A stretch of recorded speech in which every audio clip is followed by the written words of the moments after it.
about the only thing. We are at 40 fucking minutes of this whack ass episode. Nothing happened. Nothing's going to happen. What the fuck? Is this shit on until 10:30? It's on until 10:30. Okay, something better fucking happen. Cause this shit getting me. I'm getting all my this shit. Fuck. I can't even fucking talk.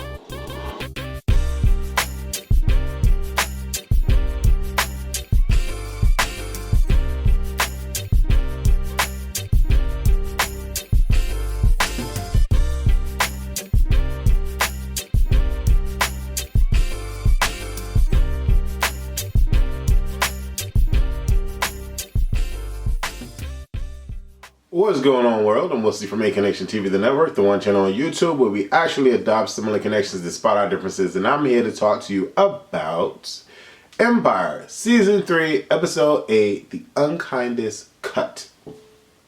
Now, I don't know about you, but I have to say that I am completely, madly, utterly in love with Empire Season 3. The second half. They came back, they went on a break, and now they're back again, right? And so, I think it was maybe before Thanksgiving their break happened or whatever, but they disappeared for a couple weeks, and now they're back. And ever since they've been back, every single episode of Empire has been magnificent. It has reminded me of Season 1, and we all know, well, at least I feel, that Season 1 was the best, then 2 kind of went all over the place, and now 3 has decided to come back and give us some good shit. That's what I'll say. I am here for Jamal's storyline. I am here for Hakeem's storyline. Don't really care too much about the Andre and Nessa situation, but I'm here for Angelo and Cookie. And isn't it kind of twisted, but yet fun to watch? Mama Lucius and Lucius himself in cahoots against his brother, half-brother. So, let's start off with Miss Felicia Rashad. Now, she made her grand appearance last episode where, Cookie had to basically show off to Angelo's mom, who's played by Felicia Rashad. I got my life when she walked onto the screen. I felt like I was watching Black royalty. I always feel like I'm watching Black royalty, or a goddess, I should say, or a legend, or the epitome of astute Black power. I don't know. I just always feel some sort of way when Felicia Rashad graces my screen. And I definitely felt that when she walked on, and I already knew that she was supposed to have this air about her with regards to Angelo and, higher upper echelon of people, and, why are you messing with this kind? I already knew that when she walked in, poise and grace, and it was just everything. And so to have her kind of be cool with Cookie after everything is all said and done, and Cookie realized that she is who she is and she's going to remain just that, Cookie Lion, they came to an agreement or an understanding that I appreciate you for who you are. I used to be the same way, but, do not burn my son. And I think Cookie definitely appreciated and respected Felicia for that. And so we get into this episode where there's this big, huge fashion show coming, and Lady Dubois, and Cookie Empire decide to come together to create this great fashion show. This to help Dubois, or to assist Dubois with merging and branching out into a different demographic with her new fashion line. And just so you know, as luck would have it, Felicia and this Dubois chick already know each other. And so, although Felicia is pretty impressed at what Cookie has been able to pull off, she's like, okay, I know this chick. So when they walk up to each other and they acknowledge each other and they give each other kisses, I thought that was hilarious.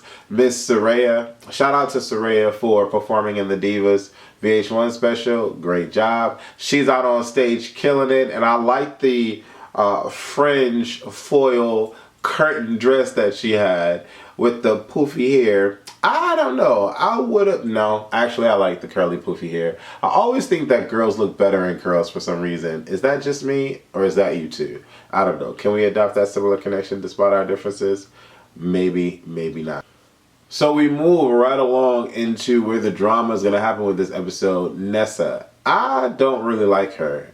I loved her in the beginning, and their innocence and her innocence between her and Hakeem seemed hot, it seemed playful, it seemed fresh. But then when she moved on to Andre, the older brother, I was kind of not really here for it. It doesn't look authentic, it doesn't play out right to me on screen. That's just my opinion. Andre seems like he should be with a more mature, older, taller, more developed type of female. I don't know, my eyes just look the other way when Nessa and Andre are doing their thing. I would rather Nessa be with Hakeem. But Andre is kind of molding her into being similar to Rhonda in a sense that she's the younger black version, because Rhonda was sneaky and conniving and definitely for Andre to be on top. And I think the roles have reversed a little bit for now. For Andre, it's like, not only is Nessa, reminiscent of Rhonda, but Andre is playing that role where he's now trying to put Nessa on top. So it's pretty interesting how that all works and intertwines in between each other. And so I really thought that Nessa would be the more gracious kind of character. She's becoming more deceitful and dishonest and conniving and sneaky, and it's not cute. Not for me anyway, but she wants to be where Tiana is. Last episode, Andre missed Cookie's, failed attempt, well not failed, successful, but yet crazy attempt in winning over Felicia because he was too busy listening to Nessa and meeting Nessa's family. Who cares, right? And so Andre and Cookie have a conversation about, last night, why'd you miss it, what happened? And Cookie says, I forgive you. And then she realizes that Andre is starting to feel more so for Nessa. And then he asks, is it okay for me to feel this way? Am I wrong? And Cookie's like, yes, I think that you are, I think that it's okay for you to feel this way. And I would want you to be happier before I'm happy, with Angelo. So she completely supports Andre going for Nessa, and I find that to be, I don't know, I guess not odd, maybe, I don't know, it's weird, I don't know. I think I'm the only one that just can't see it. Lucius is with his mother and Anika, and they're trying to discuss ways as to where, Anika and the mom can coexist in the same house. Anika was supposed to be helping Shine as his A&R, but for whatever reason, because Andre is dealing with Nessa, she can't. I don't know. They always have some reason as to why something can't happen or the reason why something does happen. Go figure. But the battle between the mother and Anika is always funny. Although I think the mom is completely bat crazy. I don't really care for Anika anymore because she killed Rhonda. And I would have actually wanted Anika to fall off the roof before Rhonda, because I feel like it sucks that she's going to get away with what she did. You know what I'm saying? Like, it just sucks. But whatever, we have to deal with whatever it is that we have to deal with.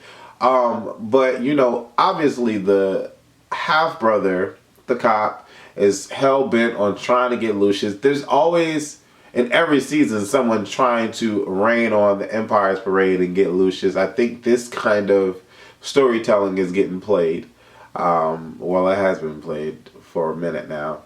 But he feels that he can win over old mom's dukes and definitely have her on his side into getting Lucius. And I don't know, it's like, I really don't understand. Like, okay, so he really wants to put him away because his father didn't really have a relationship with him and it was all about Lucius. I don't know, like, really, that story's whack. Nessa is shadowing Tiana, and I'm not here for it. I honestly can't wait until Hakeem and Tiana get Andre and Nessa back. I love Tiana. I think Tiana's first. And although Nessa has a great voice, I really don't like how she's trying to bring herself to the top. So I'm not here for her to win. I'm always for the good guy. And in this particular moment, Tiana is the good guy. Because Tiana is just doing her thing, trying to make this whole situation work with the dress and straightening her hair. Because Dubois wants her to straighten her hair. She doesn't want the Afrocentric look, low key. But, you know, Nessa, on purpose, burns the white dress. And now Tiana is cussing this lady out. Now, and cussing Nessa out, mind you, I thought this was the best scene from Soraya because she literally went in on this girl about her racism, the fact that she doesn't really care about black people, the reason why she has to wear this fucked up dress and all this extra shit, and Nessa records it because she's sneaky, okay? And you know, of course it goes live because, you know, Nessa was trying to ruin Tiana's spot and position with this whole Dubois fashion show and all of that. Long story short, Nessa ends up getting the pick. Now, I thought it was pretty interesting how Andre, oh my God, he's really his father's son. How Andre decides to visit Dubois, do some damage control, because he tells Cookie he's going to do damage control and get Tiana back in Dubois' good graces or whatever the case may be. And, you know, she listens to him and she's like, you know what? You people get on my nerve. You people have a lot to learn and have to learn some sense of decorum and all of this, and you should know this and da-da-da-da. He expresses that Nessa should be the pick for the fashion show, but Dubois' like, no. Andre's like, you know what? I understand why you really like your daughter's hair. She has pretty hair. I'm like, okay, whatever. Do not touch the child, Andre. Do not touch the child. Why did this girl end up waking up like she had some kind of new virus and her hair was shedding? I was like, damn, these people are ruthless. These people are completely ruthless. Why did Andre touch that girl's hair? Now, the battle between Andre and Hakeem, when Hakeem was in Andre's office and saw the laptop and figured it out, put 1 and 1 plus equals 2 together, you know, he was like, you're the one that set Tiana up. So, you know, Nessa was in the position to record like Tiana said. That fight scene between the two of them, well, that argument scene, when I tell you that Trey and Brashear are just phenomenal actors in this particular scene, like, it really played out the way that brothers would argue and fight. And, you know, when Hakeem tries to punch him, and as the big brother does, he's like, bro, you're not hitting me or whatever. And he pins him down on the table, and he mushes him or whatever. And then, you know, he gets up, and they all up and like, and each other face. I was like, wow. Acting. Like, this is off the chain. And, you know, when Hakeem, like, pushed him in the head and then Andre, like, mushes him back, like, brother, shut up. Like, it's not that deep. He's like, I'm going to take Tiana from you and all of that. I was, like, completely in for that scene. I think that's one of the better or best scenes this particular episode and the last few episodes. It was just magic on the screen and it was cool to watch. I thought it was kind of cool watching Hakeem braid Tiana's hair and talking about, oh, I have a daughter. I thought that was interesting. I liked it a lot, actually. I really was always there for Hakeem and Tiana's love to grow and to become something. But then when he started going after Naomi Campbell and he was losing his way, and I was like, what is wrong with this dude? Like, what the hell? I like this new centered Hakeem, centered, so to speak, because I like how he's trying to best his brother. I think that this is going to play out really, really well. Dubois' message to Felicia Rashad, you know, Angelo's mother, is one that I think is really going to play out, hopefully, immensely in the next episode, because Felicia, like, realizes what Dubois is saying as Dubois is, like, shaken and nervous and scared, obviously because Andre tortured her daughter or messed with her daughter, so she doesn't want to mess with these people, but she's like, you need to You need to beware. They are real gangsters. Really, really gangsters. It's not an act. And then, you know, Felicia Rashad thinks about Angelo. I can just imagine what she's capable of. Cookie's capable of a lot. The Lions are capable of a lot. But I can imagine what, you know, Felicia Rashad can do in regards to Angelo. And, you know, we see that nice little scene when Angelo and Cookie kiss. I'm not really here for Anika having sex with Lucius again. That's disgusting. It's nasty. Their little situation that they have going on, I'm not here for it at all. I was quite pleased and surprised and like felt like, oh my God, twisted that Lucius went to go take the tie and put it around his mom's neck, only for his mother to turn around, not even flinching, not even scared or nervous, and the two of them are in cahoots. How long has this been going? You know, because when I listened to Jamal's song at the end, it really, not only did Lucius lie about what happened with the mom, but how much has he lied? You know what I'm saying? So that's like where my head is like spinning, because Jamal's song was so detailed and vivid about the pain that Lucius has caused the family. And this was another pivotal moment in the particular episode, because it really showed that they do not want to go against Lucius. There's so many times that they go back and forth with this concept, though, because at one point Jamal was on Lucius's side when he was really for his son and felt like he was being welcomed by his father as being a gay black man. Never really the case. Kind of, well, now, whatever. But, you know, for Jamal to really come out at Lucius, because, you know, Jamal has this fine man by the name of Juan, who plays, you know, the army vet. Well, what do you guys think of Juan Antonio, who plays Philip? Ain't he hot? And I'm liking him as, you know, Jamal's go-to guy, Jamal's balance, Jamal's help, you know, his righteous conscience. I feel that this Juan guy has Jamal's best interest definitely in mind, you know, his best interest in mind. And you know, it's nice to see them connect in a way when, you know, Juan touched his chest to put the equipment on his chest, and, you know, Jamal sat there like, okay.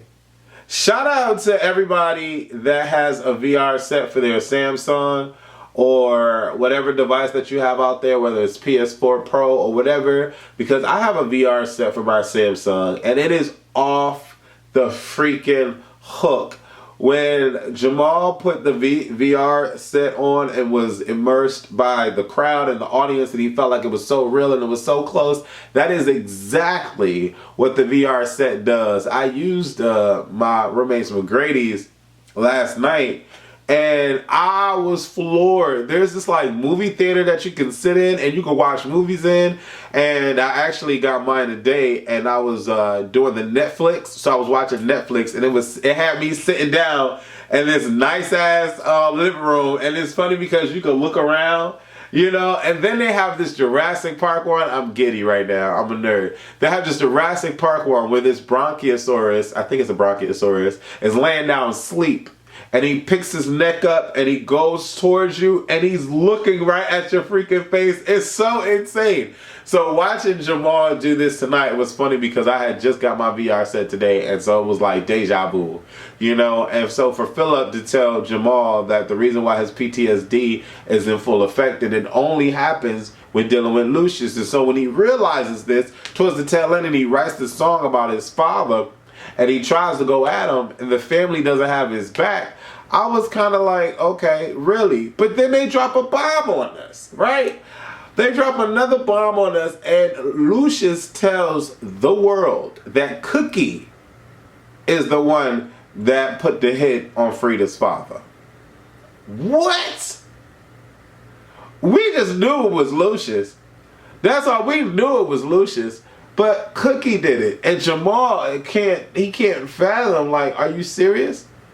And so I just have to say that if you aren't watching Empire, if you stopped watching Empire for whatever reason, Lee Daniels is doing a phenomenal job, and I definitely have to give credit to the other writer, because there's another writer that's assisting him. So let me get that for you real quick.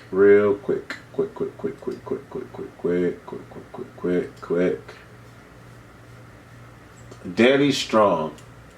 I think Danny Strong is the other writer. So yeah, I don't know. What are you guys thinking about Empire? I'm loving it, especially this last half. It really reminds me of season 1. It's completely good. I'd give it like 10 out of 10 stars. Like the writing, oh my god, the writing, the wittiness of the acting, the little touches, the little, you know what I'm trying to say. The subtleties are so amazing, and these people are great actors. Like really, really good actors. So shout out to all the cast, and I'm really loving this. Lee Daniels, you're doing a phenomenal job, boss. Danny Strong, Jesse Smollett, Taraji P. Henson, Terrence Howard, Brashear, Trey, everybody. Y'all are doing a phenomenal job. So let me know what you guys thought about this particular episode of Empire. Leave your comments below the video. What do you think is going to happen on the grand finale? I am Wesley. Thank you for watching. Please click the thumbs up button, share and tweet this on Facebook and Twitter. Deuces. Explain to the people that weren't able to understand your history with your sister, if you can give us a little brief synopsis of how you came to meet and how that all worked out for the show. Okay, yeah, I met Asia when I was about 15. I was about to turn 16. I was trying to hurry. I didn't know nothing. All I did was I came. I didn't want to do nothing. I was so hungover. I cared. There was everything else. Right.